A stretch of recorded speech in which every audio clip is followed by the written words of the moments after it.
HD.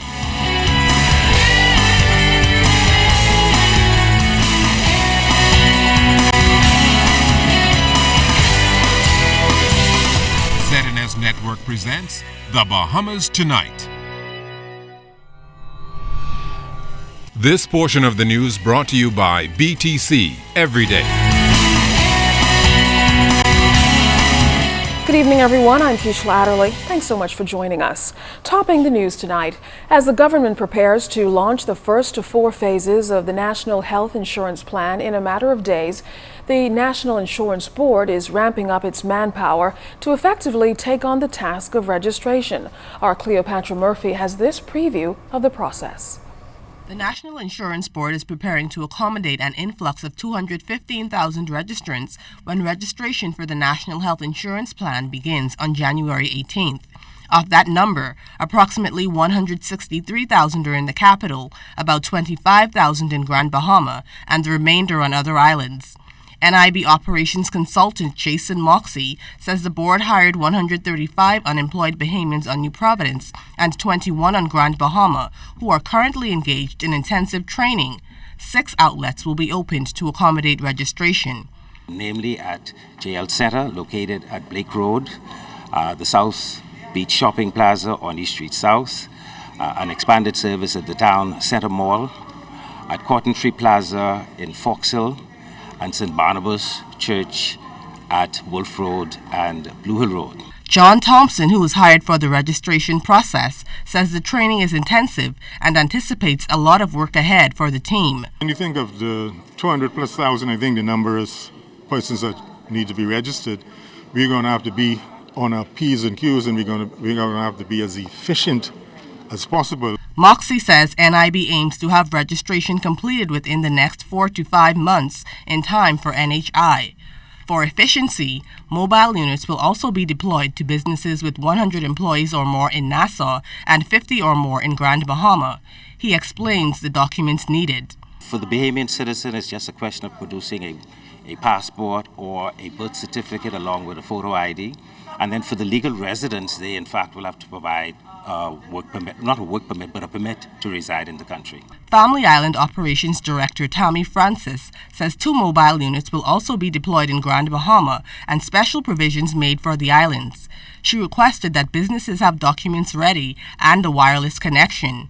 In addition, Francis says another registration option is also available. Those persons looking to skip the long lines, we do have an option available to you where you are able to go online to our website at nib-bahamas.com, download the form, complete it, and send it back to us along with the supporting document to a special email address. That's registration@nib-bahamas. People who already have a National Insurance Smart Card are not required to register.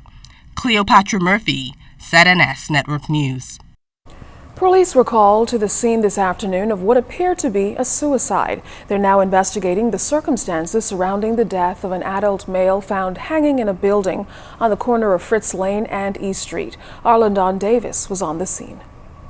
It was shortly after 1 p.m. on Friday when police received a call that a young man believed to be in his mid-30s apparently took his own life in a 2-story abandoned building on the corner of Fritz Lane off East Street.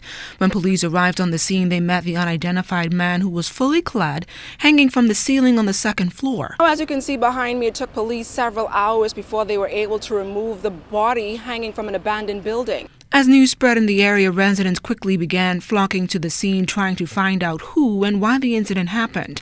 A fire truck and a ladder and several additional volunteers had to be used to extract the body from the abandoned building, as it was positioned at an angle with no visible exit. Chief Superintendent Paul Roll gave reporters an update on the investigations.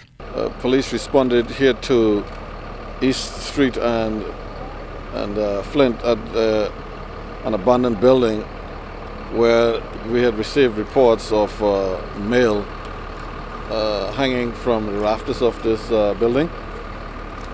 The officers made an examination and found an adult male apparently hanging from the rafters on the inside. The chief superintendent was also asked if foul play is expected in this case. Early in the investigation, so we We don't want to say yes or no at this time, but we want to investigate the circumstances.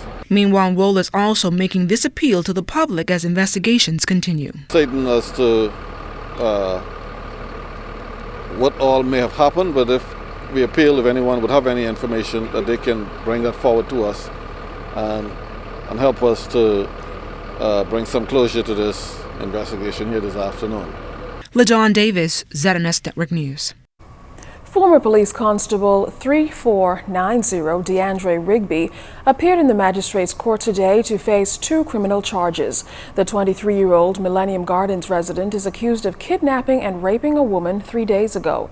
Rigby was not required to enter a plea and was denied bail. He's been remanded to the Department of Corrections and is due back in court on April 4th.